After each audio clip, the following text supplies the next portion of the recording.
कड़े इंतजाम, 10,000 से ज्यादा अधिकारी कर्मचारियों पर मतगणना की जिम्मेदारी। कर्मचारियों को सुरक्षा जांच के बाद दी जा रही है मतगणना केंद्र में एंट्री।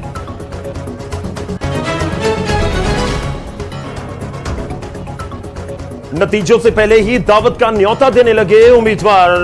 रोहड़ू के कांग्रेस उम्मीदवार मोहनलाल ब्राक्टा ने इलाके की जनता को दिया धाम का न्योता, होटल में इनविटेशन। चुनाव नतीजों को लेकर मुख्यमंत्री जयराम ठाकुर निश्चिंत। एक दिन पहले शिमला के रिज मैदान में जाकर खाए गोलगप्पे। कहा एग्जिट पोल ने पहले ही दे दिए हैं जीत के संकेत। नतीजों से पहले कांग्रेस प्रदेश अध्यक्ष प्रतिभा सिंह ने एक बार फिर किया जीत का दावा। कहा आला कमान तय करेगा सीएम, हिमाचल में नहीं है हॉर्स ट्रेडिंग का रिवाज। सबसे तेज और सटीक नतीजों के लिए न्यूज 18 पर होगी खास कवरेज। एक एक सीट का हाल बताने के लिए न्यूज 18 के रिपोर्टर हैं तैनात।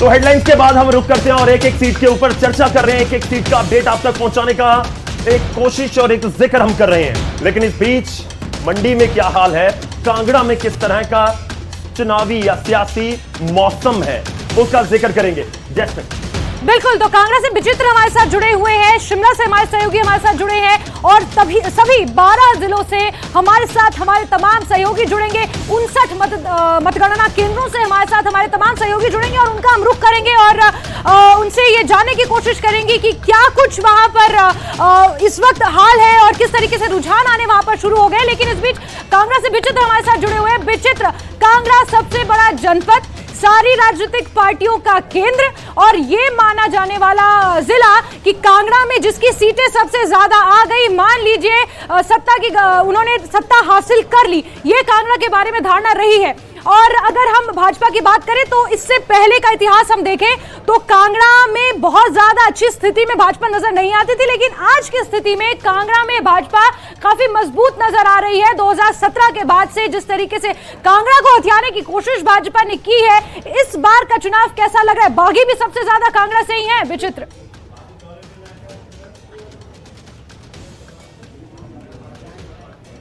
जैस्मिन, बिल्कुल आप बिल्कुल सही कह रही हैं कि हमेशा से ही हिमाचल प्रदेश में अगर शिमला का रास्ता अख्तियार करना है तो उसके लिए कहीं ना कहीं कांगड़ा को महत्ता दी जाती है। और कांगड़ा में कहा यह जाता है, ये धारणा रही है कि 9 से 12 सीटें जो भी दल जो है यहाँ से ले लेता है, वही जो है वो शिमला में राजधानी में जाकर जो है अपना अस्तित्व कायम करता है, अपनी सरकार बनाता है। लिहाजा आज भी वही स्थिति जो है वो बनी हुई है और जो भी दल जो है यहाँ से उम्मीद है कि 9 से 12 सीटें हासिल करेगा, वही जो है वो अपनी सरकार बनाएगा।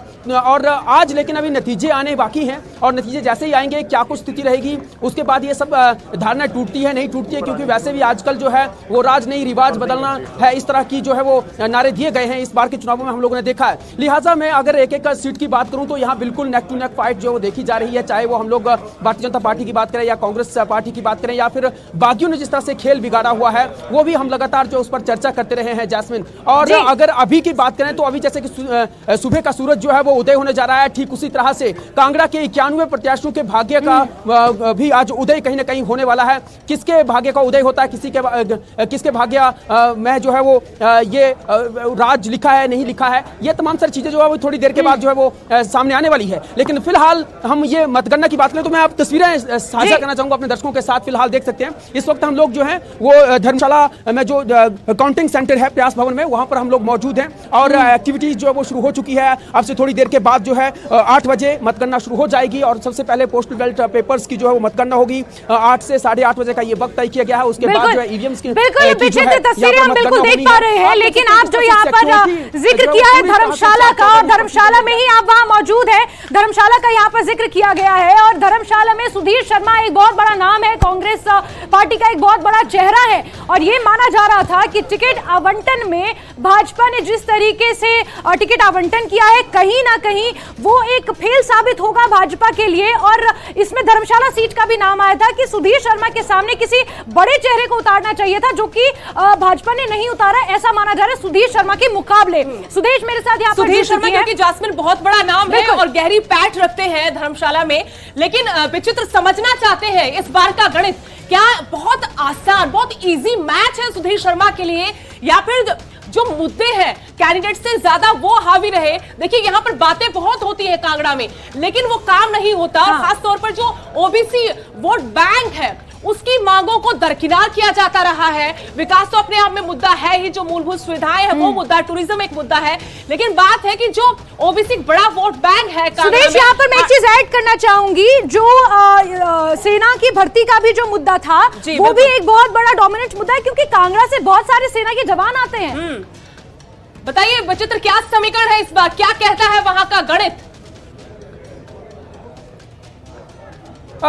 देखिए सुदेश, निश्चित तौर पर जो है अगर हम लोग देखें यहाँ पर तो सुधीर शर्मा एक अपने आप में बहुत बड़ा नाम है यहाँ का। अगर हम लोग ये देखें, क्योंकि वो इस वक्त जो है वो 5वीं मर्तबा इस वक्त चुनावी मैदान में, 6ठी मर्तबा चुनावी मैदान में है। वो 1998 से ही जो है वो चुनावी मैदान में जो है वो उतरते रहे हैं, और साल 2017 में उन्होंने चुनाव लॉस किया, उससे पहले वो चुनाव जीतते रहे हैं। लिहाजा आज भी उनके समक्ष जो है वो देखा जा रहा है कि बहुत बड़ी चुनौती है, इसलिए क्योंकि यहाँ पर जिस तरह से भारतीय जनता पार्टी ने अपना प्रचार प्रसार किया था, जिस तरह से भारतीय जनता पार्टी की ओर से जो है यहाँ पर आकर जो है लगातार ये कहा गया है कि हाँ धर्मशाला कितना बड़ा स्टेशन है, कितना बड़ी ये जगह है, जिस तरह से तवज्जो दी है, तो लिहाजा भारतीय जनता पार्टी जो है धर्मशाला की जनता को जो अपनी ओर अट्रैक्ट करने में जो है वो पूरी कोशिश करती रही है। अब उसका भी कहीं ना कहीं जो है वो नतीजा यहाँ देखने को मिलेगा कि कितना वो अट्रैक्ट कर पाई है, कितना काम यहाँ पर कर पाई है। यहाँ पर सेंट्रल यूनिवर्सिटी का बहुत बड़ा मुद्दा था, जिस पर लगातार जो है वो सियासत कहीं ना कहीं होती रही है, लेकिन हम लोग देखें यहाँ पर तो भारतीय जनता पार्टी ने यहाँ पर जो है जिस प्रत्याशी को चुनावी मैदान में उतारा है, वो उस तरह से कहा जा सकता है कि उस कद के तो यानी कद्दावर नेता नहीं थे भारतीय जनता पार्टी के, बहुत से कद्दावर नेता थे, उनको दरकिनार करते हुए उन्होंने कहीं ना कहीं बागी नेता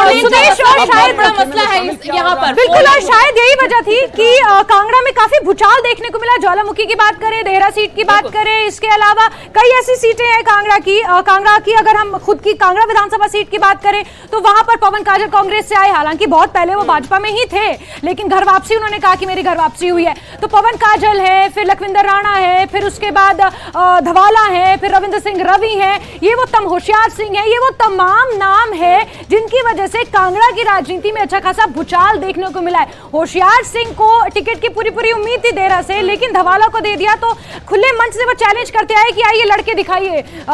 बिल्कुल, ये हलचलें रही पिछले कुछ दिनों में। 12 नवंबर से लेकर आज की तारीख तक हम विश्लेषण करते रहे कि आखिरकार क्या होगा। चलिए, कुछ देर बाद जब ईवीएम खुलेगी, मतगणना की शुरुआत होगी, तो सबसे पहला रुझान, सबसे पहला परिणाम सिर्फ और सिर्फ न्यूज़ 18 पर आपको देखने को मिलेगा।